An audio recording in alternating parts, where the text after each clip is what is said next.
Beethovenin musiqi tarixini dəyişdiyini bilirdiniz? Bu həftə sizə musiqi dünyasının ən böyük simalarından biri Ludwig van Beethoven haqqında danışacağam.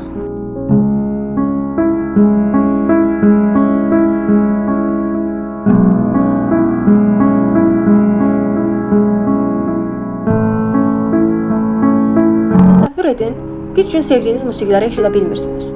Ətrafınızdakı səslər yavaş-yavaş yox olur. Amma sizin iç dünyanızda hələ də bir simfoniya səslənir. Beethoven üçün də həyat belə idi. O eşitmə qabiliyyətini itirəndə dünyaya küsmədi. Əksinə, içindəki musiqini daha da yüksək səslə yaratdı. 1777-ci ildə Bonn şəhərində anadan olan Beethoven sərt bir musiqi təhsili alır. 17 yaşında Viyanaya gedərək Mozartla görüşdüyü deyilir.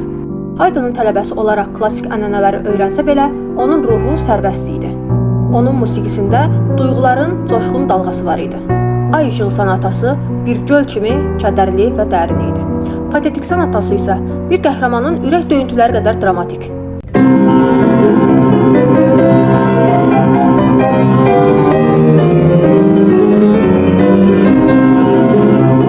Beethovenin yaradıcılığı olduqca genişdir.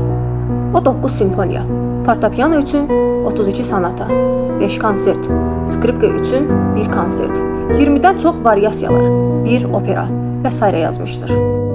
Beethoven sadəcə klassik dövrün sonu deyil, romantik dövrün başlanğıcı idi.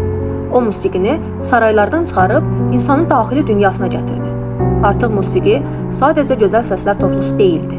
Mübarizə, ağrı, sevgi, azadlıq kimi duyğuların güclü ifadəsi idi. Buna misal olaraq 9-cu simfoniyanı göstərə bilərik. 9-cu simfoniya bütün insanlığa yazılmış musiqi məktubudur. Beethoven bu simfoniyanı yazanda artıq heç nə eşitmirdi. Amma bu əsərdəki möhtəşəm melodiya milyonların qəlbinə toxunur.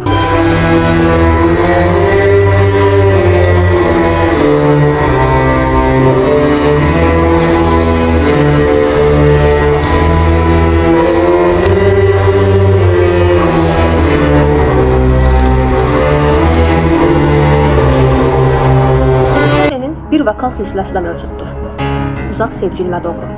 Bəstəkar bu əsərlə romantik dövrün əsas vokal janrlarından biri olan vokal silsilə janrının ilk nümunəsini yaratdı və bu yolla romantik ənənələri qabaqladı. Beethovenin yazdığı bu vokal silsiləyə qədər mahnılar bir-birindən ayrı yazılırdı. Amma Beethoven burada bir ideya yaratdı. Bir-birinə bağlı, ardıcıl mahnılardan ibarət bir hekayə. Bu əsər bir sevgilinin uzaqda olan sevgilisini həsr etdiyi məktub kimidir. Onun üçün yazdığı mahnıları dağlara, meşələrə, quşlara, buludlara söylüyor. Sanki onlar bu sevgini aparıb ona çatdıracaqlar. Beethovenin Uzaq sevgilimə doğru silsiləsində biz onun daxili dünyasının, şəxsi həyatının necə musiqiyə çevrildiyini gördük. Amma Beethoven təkcə şəxsi duyğularını deyil, bütün insanlığı düşündürən böyük ideyaları da musiqi ilə ifadə etmək istəyirdi. Beləliklə, o azadlıq, cəsarət və ədalət uğrunda mübarizə aparan bir qadının hekayəsini, Fidelio operasını yaratdı.